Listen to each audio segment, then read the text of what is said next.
On the news tonight, security operatives rescue 76 abducted passengers from terrorists in Kaduna.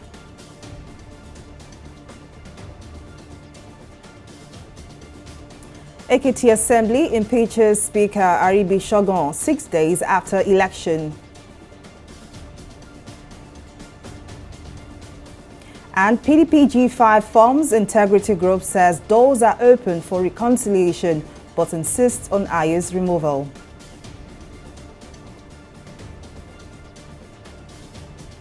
Well, many thanks for joining us on News Now. I am Folashade Ogurinde. The Kaduna State Police Command says 76 kidnapped victims have been rescued by security operatives in Giwa local government area of the state.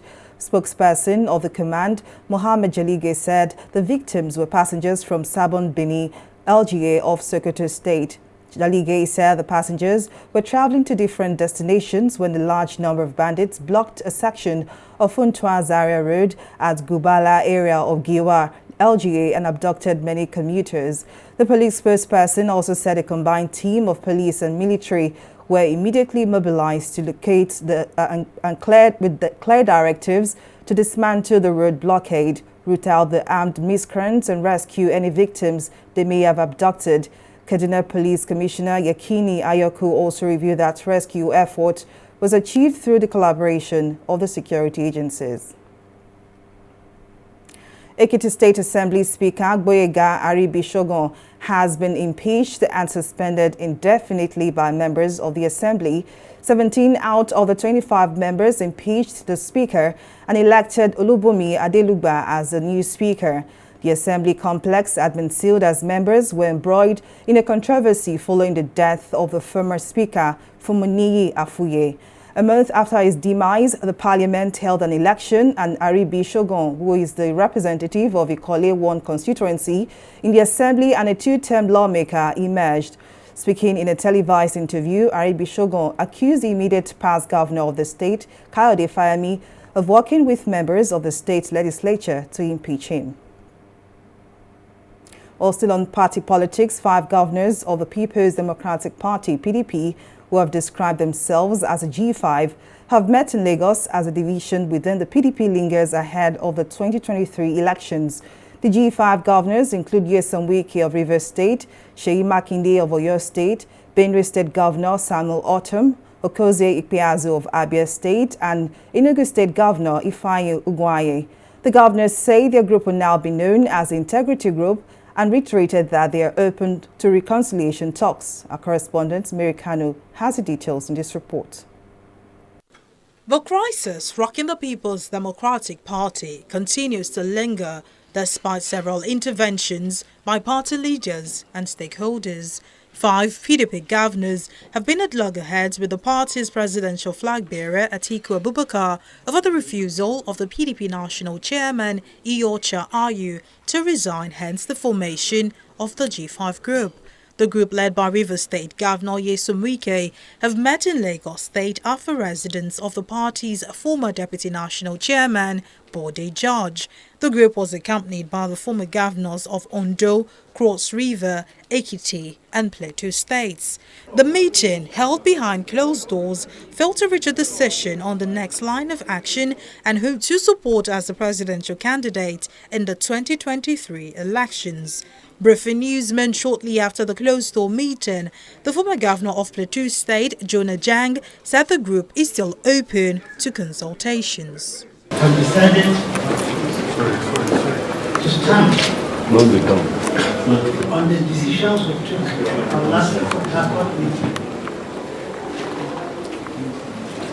and we hereby again reiterate that the window for reconciliation in our great party, the PDP, remains open. Also speaking after meeting, Oyo State Governor Seyi Makinde said the G5 governors had the backing of the leaders and elders of the party. It's all about the integrity group. You can see us as serving governors as the face of this struggle, but the leaders and elders of the party that you see here, they are the people behind those faces. And we're here this morning in the Southwest to review the situation within our party, to review where we are, and to also look at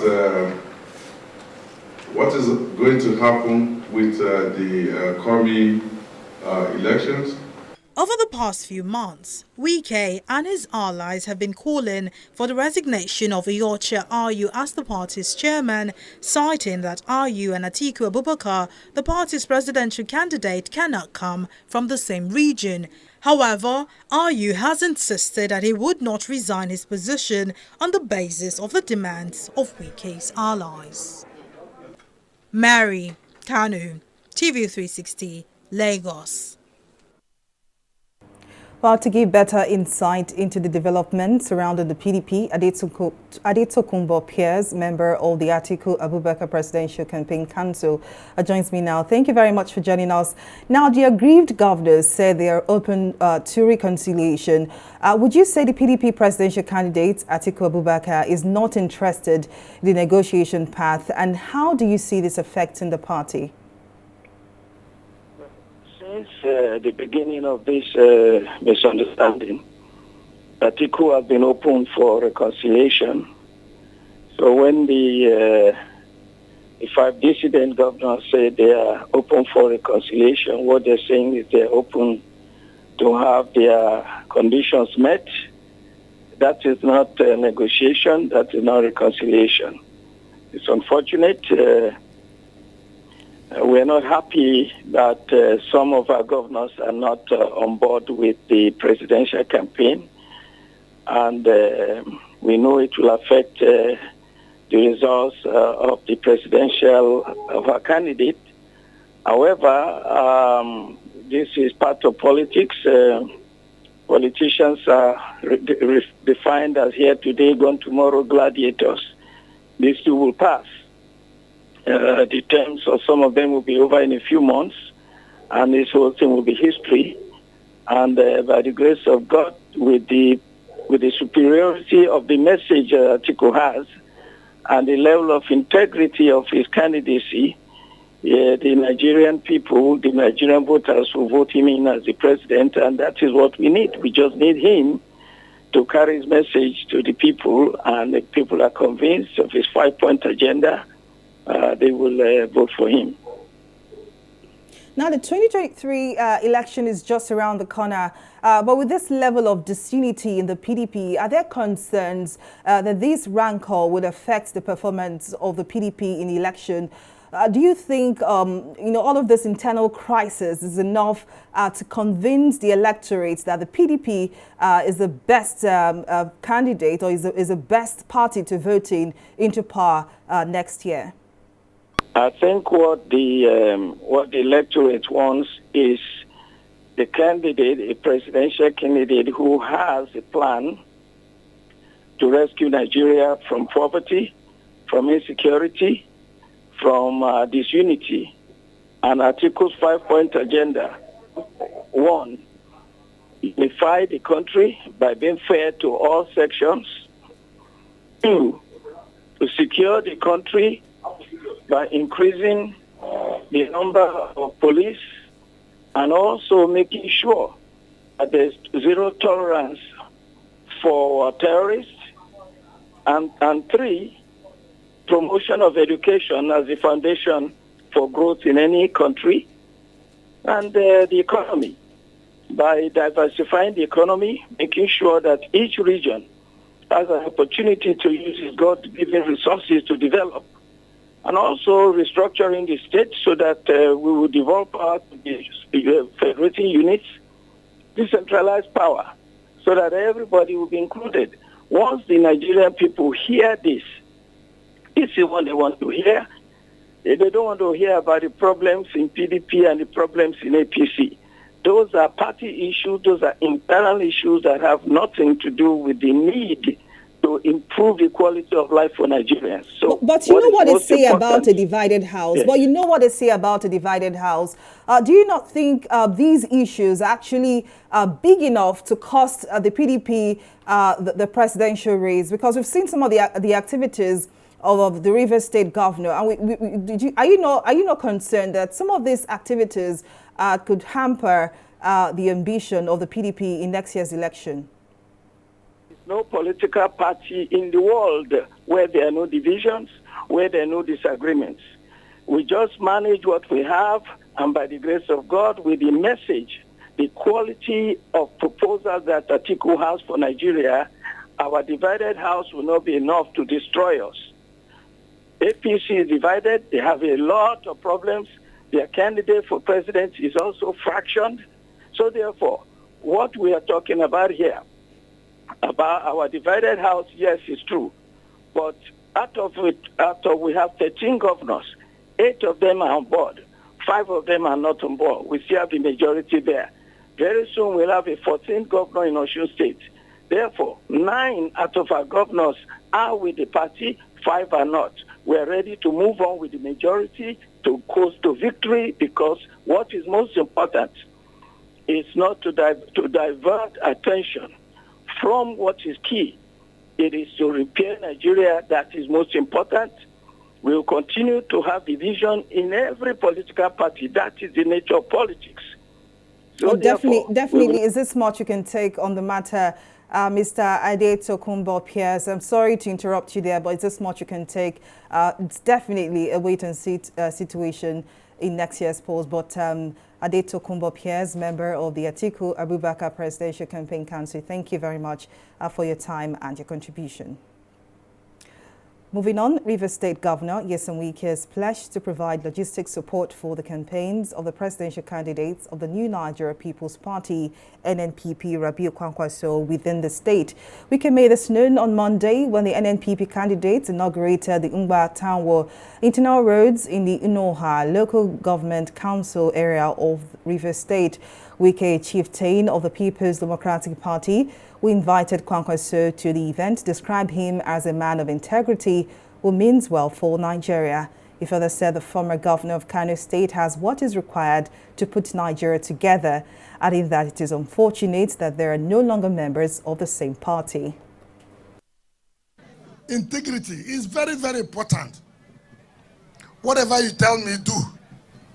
Whatever I don't want to do, you don't need to say you will do it. So you're a man of integrity. You are a man of integrity. It's unfortunate we're not in the same party. But God will help at the appropriate time.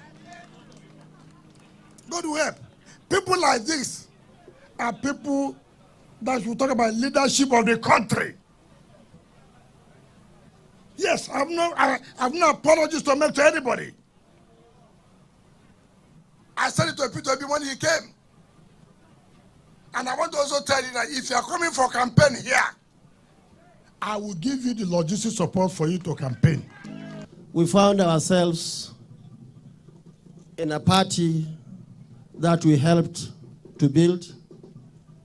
I was in PDP like you. In 1998, I had the opportunity of being part of the founding fathers of PDP. And we have done extremely well, especially our first 8 years.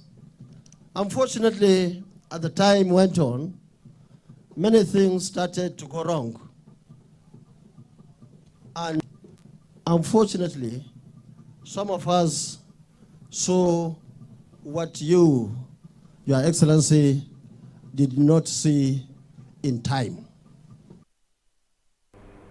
With the potential to generate 7 trillion naira in revenue annually and create not less than 4 million jobs in the next 5 years, it has become imperative to deliberate on ways to harness the opportunities and challenges in Nigeria's maritime sector.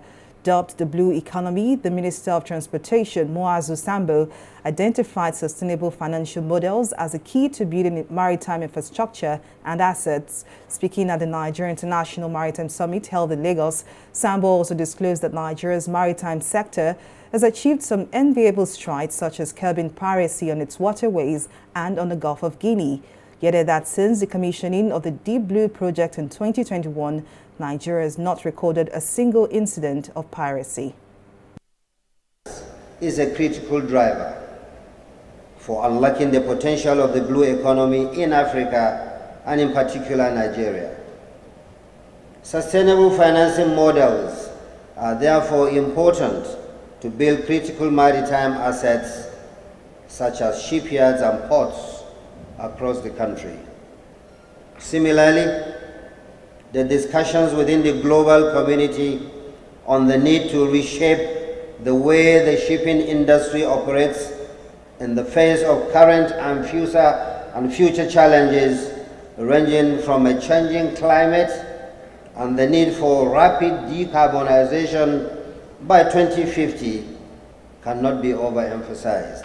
Since the commissioning of the Deep Blue project by our President in June of 2021, now over a year ago, not a single incident of piracy has been recorded in our maritime domain.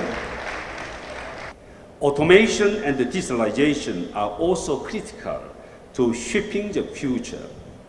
IMO seeks to embrace the benefits of new technologies in a considered way, including addressing safety, cyber security risks, and impacts on the environment and on personnel, both on board and ashore. In this regard, I'm pleased that IMO and the Nigerian government has worked together to develop a port community system for electronic data exchange for its ports.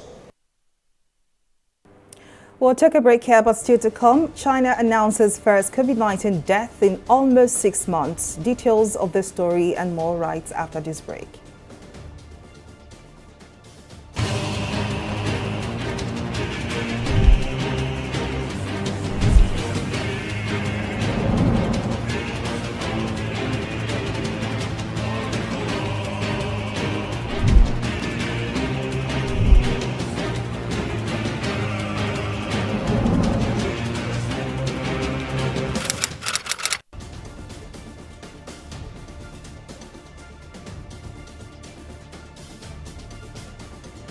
Welcome back to News Now. Here is a recap of some of our top stories tonight. The Kaduna State Police Command says 76 kidnapped victims have been rescued by security operatives in Giwa local government area of the state. Spokesperson of the command, Mohammed Jalige, said the victims were passengers from Sabon Birni, LGA of Sokoto State. The police spokesperson also said a combined team of police and military were immediately mobilized to the location with clear directives to dismantle the road blockade, retell the armed miscreants, and rescue any victims they may have abducted. We also told you that Ekiti State Assembly Speaker Boyega Aribi-Shogun has been impeached and suspended indefinitely by members of the Assembly. 17 out of the 25 members impeached the Speaker and elected Olubunmi Adelugba as the new Speaker. Speaking in a televised interview, Aribi-Shogun accused the immediate past governor of the state, Kayode Fayemi, of working with members of the state legislature to impeach him. Well, in case you missed any of our news bulletin, or for more updates, do log on to our website on www.tv360nigeria.com. You can also follow us on our social media platforms on Twitter, Instagram, and YouTube at TV360 Nigeria. On Facebook, we are at TV360 Online.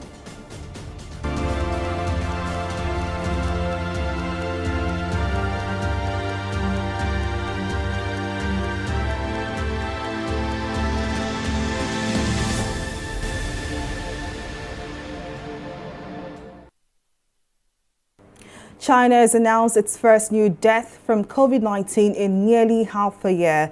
Strict new measures are imposed in Beijing and across the country to ward against new outbreaks. The death of the 87-year-old Beijing man was the first reported by the National Health Commission since May 26, bringing the total death toll to 5,227.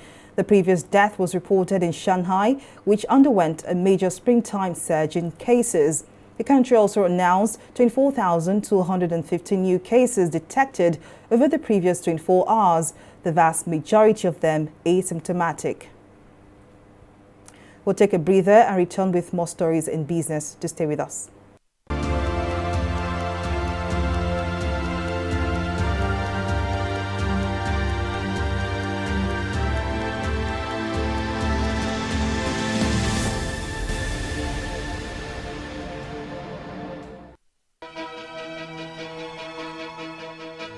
Opinions are free, facts are sacred, but truth is universal. How, in practical terms, can we, for instance, de-escalate the tension? President must see himself as the President of the Federal Republic. We know where the enemy is. 3 places. The Lake Chad Basin, the border area between Nigeria and Cameroon, and then the Sambisa Forest. On TV360, we give you a complete dose of everything. Opinion, facts and undiluted truth. I hardly believe what politicians say in this part of the world. A new Nigeria is possible, a future is possible. We delve into the issues, dissect it so that you can understand it, use it to take action. I don't think there's any need for any governor to look for grant for ranching. TV360, dissecting the issues.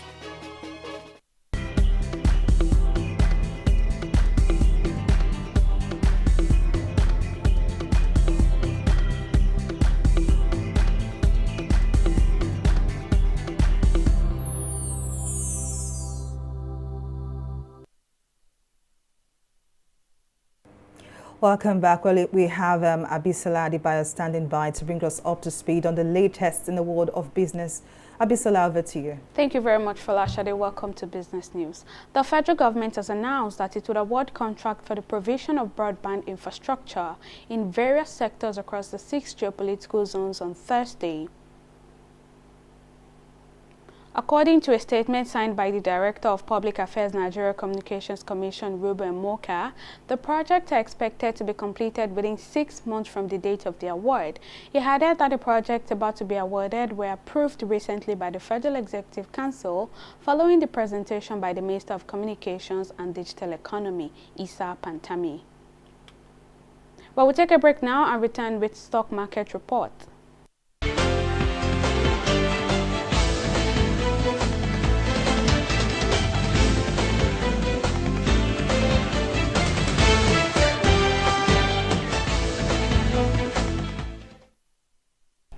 The Nigeria stock market opened the week on a positive note, rising by 0.38% to close at 44,662 basis points during trading session on Monday.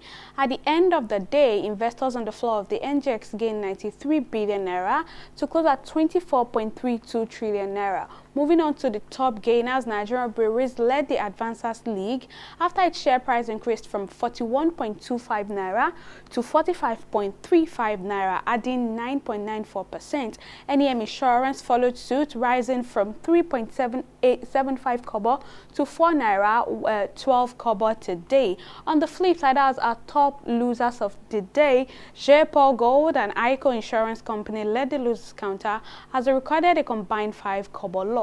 In 3,607 deals, investors exchanged 159 million units of shares valued at 1.9 billion naira during trading today. With investors buying up stocks for a second consecutive session, we anticipate a bearish turn tomorrow as profit taken on the day's gainers could outweigh further gains as investors also look out for major decisions at the Monetary Policy Committee meeting, which will take place on Tuesday.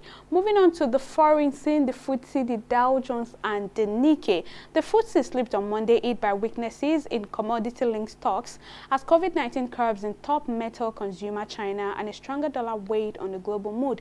Generally, global stocks and oil prices slipped on Monday as a spike in COVID-19 cases and newly recorded deaths in China prompted authorities in the world's second largest economy to reinstate lockdown. Fortunately for Japan stocks Nikkei, it ended in the positive scene, recording a 0.16% increase at the close of trading. That's all on Stock Market Report. Back to Folashade for the rest of the news. Well, many thanks, Abisola. And on the foreign scene, South Africa's Supreme Court of Appeal has ordered former President Jacob Zuma to return to prison after upholding an earlier ruling that his medical parole had been unlawful. The 80-year-old's imprisonment prompted violent protests in KwaZulu-Natal province and other parts of South Africa that left more than 300 people dead. Zuma was released after 2 months in jail after his lawyers argued that he had an undisclosed terminal illness.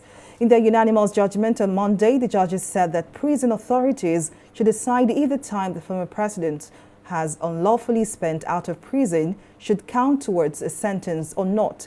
Zuma was jailed for refusing to testify to a high-level inquiry into massive state corruption that unfolded under his presidency.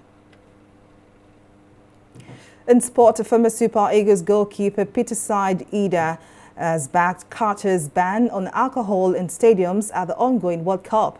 Hours before the kickoff, Qatari authorities banned the sales of beer around stadiums, prompting a wave of backlash.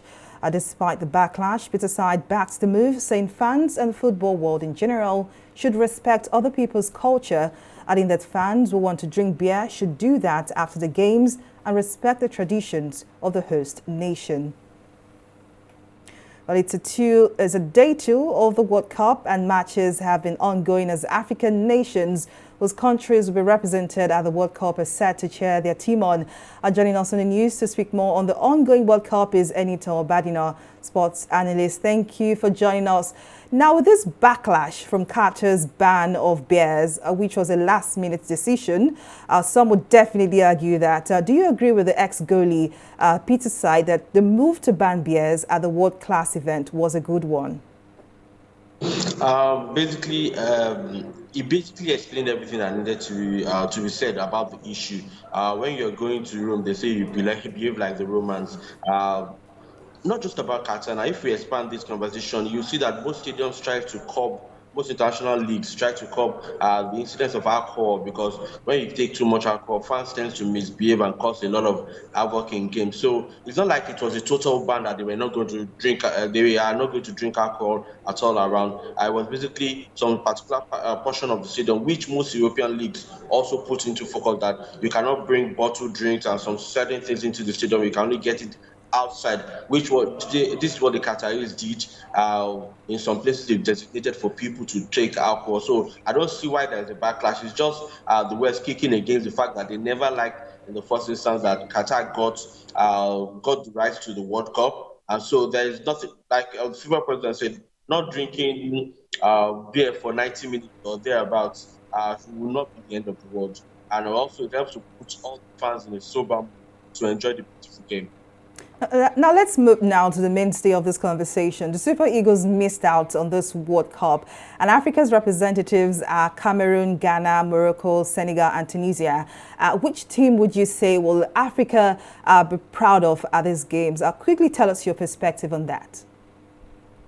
Basically, at the top of my head, I'll pick both Morocco, based on the depth and quality of their squad, and of course they have the star power of Ziyech that can single-handedly turn a game for himself. And also, although Senegal will be missing Sadio Mane, I still believe that they pack a solid squad, right from their goalkeeper, who emerged as goalkeeper of the year at the FIFA Awards, as talking about Mendy, and also, of course, Kalidou Koulibaly leading from the back. They are the African champions, and I believe, although they may struggle in terms of the influence of Mane, the extras that Mane puts into that team, but overall as a team and based on the group they find themselves, I think they can get out of the group stage. And I'm also banking on Morocco to be able to pull the chestnut out of the fire.